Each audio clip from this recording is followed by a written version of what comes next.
You don't usually see this in public. Usually, when the President of the United States puts a $20 billion proposal on the table, allies listen. They negotiate. They find a polite way to say yes. But last week, Ottawa didn't just hesitate, they said no. And they said it to a proposal that was supposed to be a lifeline for American shipyards. If you look at the headlines, you'll see words like tension, dispute, or trade war. But that is just surface noise. That is not what is actually happening here. When the closest ally says no to $20 billion, that isn't a trade negotiation. That is a signal. The era of automatic compliance is over. Because here is the reality nobody in Washington wants to say out loud. Canada isn't rejecting American friendship. Canada is rejecting American capacity. Ottawa is looking at a $60 billion check. This is the largest military procurement in Canadian history. And they are betting that the United States simply cannot deliver what Canada needs to survive. Not in 2040, right now. The implications of this decision ripple far beyond a simple procurement contract. It changes the architecture of the North American alliance. It changes how we think about the defense of the Arctic.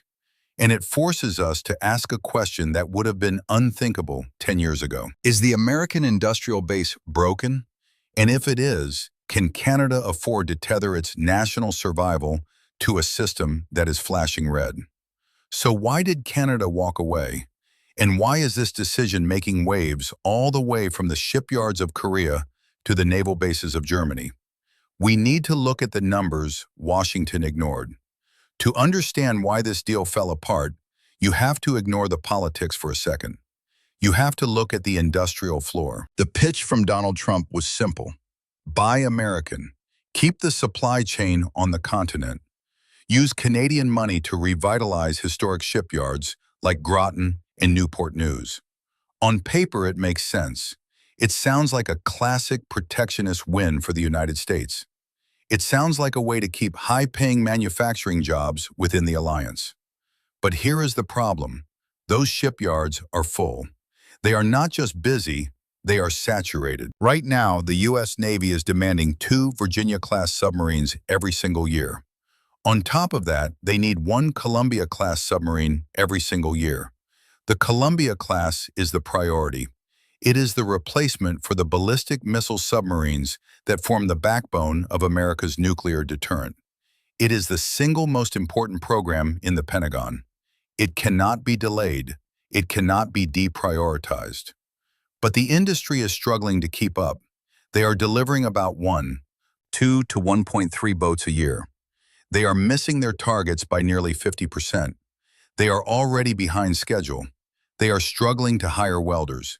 They are struggling to find skilled electricians. They are struggling to source specialized parts from a supply chain that has atrophied over the last 30 years. So when Washington says, we can build Canada's fleet, the question Ottawa asks is, when? The answer is terrifying. If Canada gets in line today, we are behind the U.S. Navy's own critical orders. We are behind the Columbia-class. We are behind the Virginia-class backlog. We likely wouldn't see a single hull in the water until the late 2000s and 30s. More likely, we are looking at the early 2000s and 40s.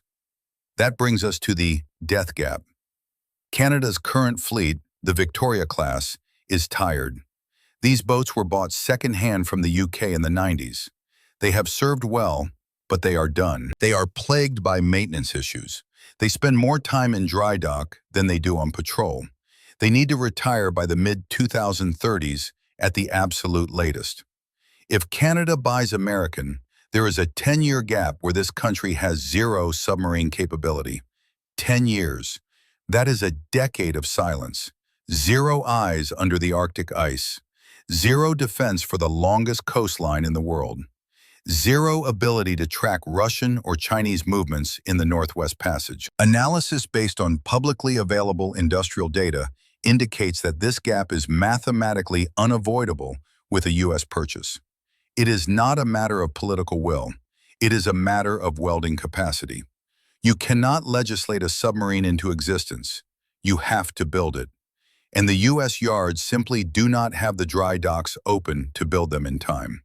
So this wasn't a political snub, it was math. The American offer was a promise of protection that came with a 10-year blackout period. And for a country staring at a melting Arctic, that is a non-starter. You cannot defend sovereignty with an IOU. You need steel in the water. So Ottawa walked away. And now they are looking at two partners who are hungry, two partners who are capable, two partners who are ready to build right now. So if not America, then who? We are now down to a choice that will define the Royal Canadian Navy for the next half-century.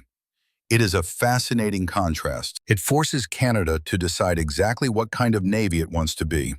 This is not just a choice between companies. It is a choice between two different philosophies of survival. On one side, you have Germany's ThyssenKrupp Marine Systems, TKMS. This represents the philosophy of the shield. It is the safe bet. It is the NATO standard. Their pitch is the Type 212CD. This is a boat designed for the realities of European defense. It is stealthy. It is incredibly quiet. It features a non-magnetic hull that makes it nearly invisible to magnetic anomaly detectors. It uses hydrogen fuel cell air-independent propulsion, or AIP. This allows the submarine to stay submerged for weeks without snorkeling to recharge batteries. It is a proven technology. It works. But the real selling point for Germany isn't the boat itself. It is the network. Germany and Norway have already ordered these submarines. They are building a shared fleet. If Canada buys in, we join a massive European supply chain. We get interoperability with our closest NATO partners in the Atlantic. We get common parts. We get common training. We get safety in numbers. It is the traditional Canadian move. It is the cautious move. Buy what the other NATO allies are buying. Stay in the pack. Don't rock the boat. But then there is the philosophy of the sword. Hanwha Ocean from South Korea. They aren't selling safety in numbers. They are selling brute force capability.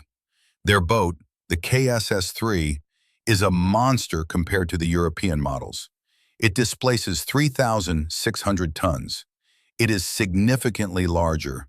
It carries more weapons. It has vertical launch tubes for cruise missiles. But the real game changer is under the deck. Lithium-ion batteries.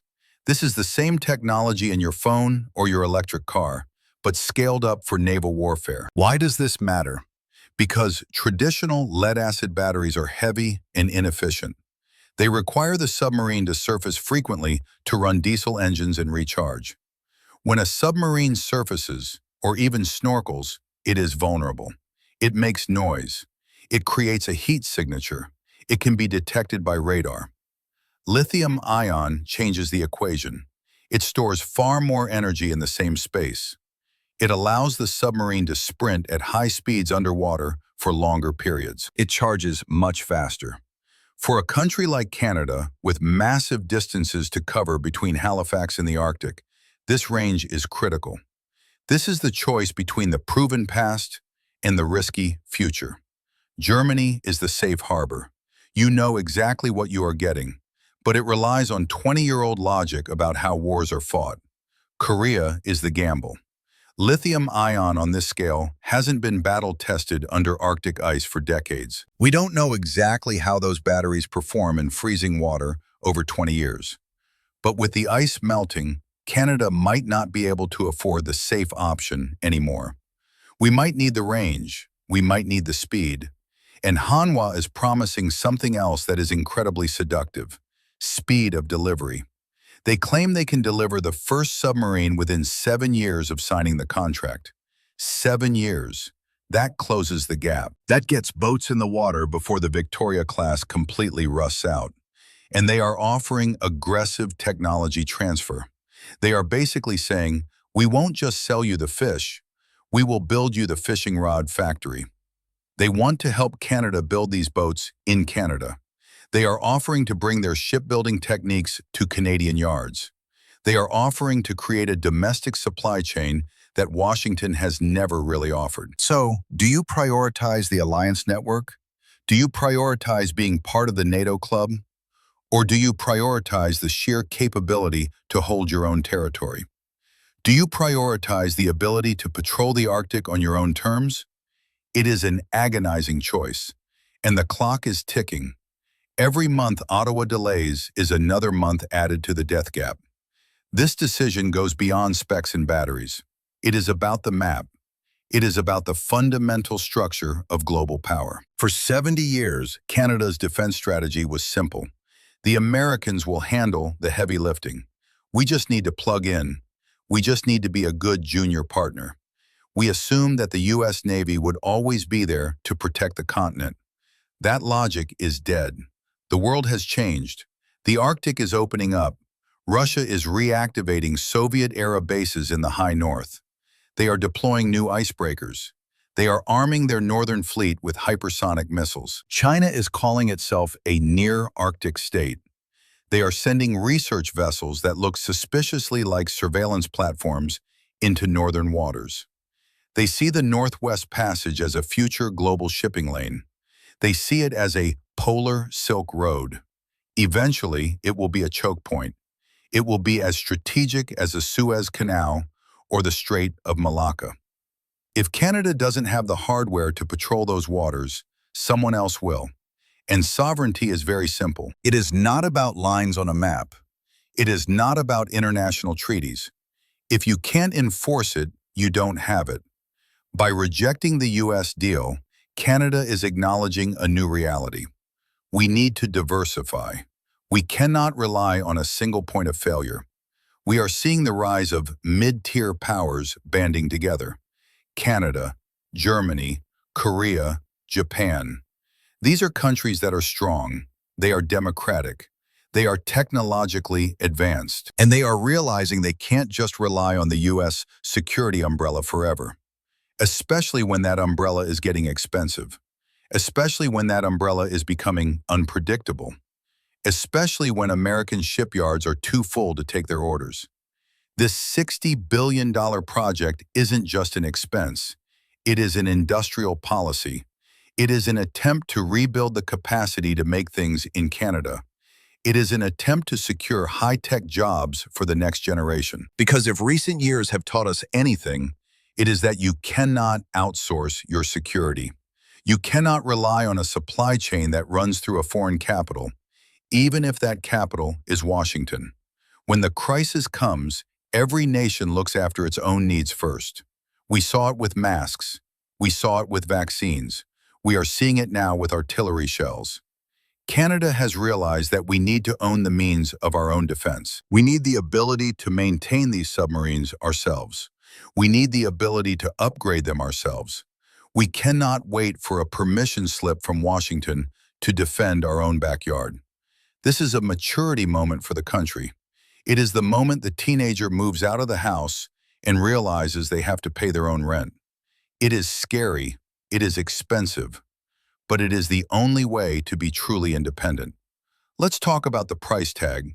$60 billion. That is a number that makes taxpayers flinch. It is a number that makes opposition politicians sharpen their knives. It is easy to look at that number and say, we can't afford it. It is easy to say, why not spend that on housing? Why not spend that on healthcare? Those are valid questions. But we have to look at the cost of the alternative. What is the cost of losing the Arctic? What is the cost of having foreign powers dictate who can sail through the Northwest Passage? What is the cost of having to ask the United States Navy to patrol our waters and accepting whatever conditions they attach to that service? Sovereignty is not an abstract concept. It is an asset. And like any asset, it requires maintenance. If you don't invest in it, it depreciates. Eventually, it becomes worthless. The $20 billion offer from the U.S. was tempting because it was cheaper. But it was a lease, not a purchase. It was a subscription to American power, not an investment in Canadian power. The $60 billion path is harder. It requires discipline. It requires managing a complex international project without letting costs spiral out of control. It requires holding contractors accountable. It requires a level of seriousness that Ottawa hasn't always shown in the past. But the return on investment is actual independence. The return is a domestic industry that can support thousands of families. The return is a seat at the table when global security decisions are made. When you have the hardware, people listen. When you don't, you are just a spectator. And in the 21st century, being a spectator is a dangerous position to be in. So, where does this leave us? Donald Trump is unhappy. There will be threats of tariffs. There will be political noise. There will be accusations that Canada is abandoning its continental responsibilities. But Ottawa has drawn a line. They looked at the math. They looked at the timeline. They looked at the shrinking ice in the north. And they made the hard call. They chose capacity over compliance. Is it a risk? Absolutely. $60 billion is a massive gamble for a country that has botched procurement deals for decades. There are 1,000 ways this could go wrong. Delays, cost overruns, technical failures. We have seen it before. But look at the alternative. Look at the cost of doing nothing. Sovereignty isn't free. It costs $60 billion. But the cost of dependency, of having to ask for permission to defend your own coastline, that costs a lot more. It costs your voice. It costs your leverage. It costs your future. Canada is finally acting like a serious country, and serious countries build their own ships. Serious countries secure their own borders. Serious countries make their own decisions, even when it hurts, even when it makes the neighbors angry. Watch the Arctic. That is where the real story is being written. And for the first time in a long time, Canada is trying to hold the pen.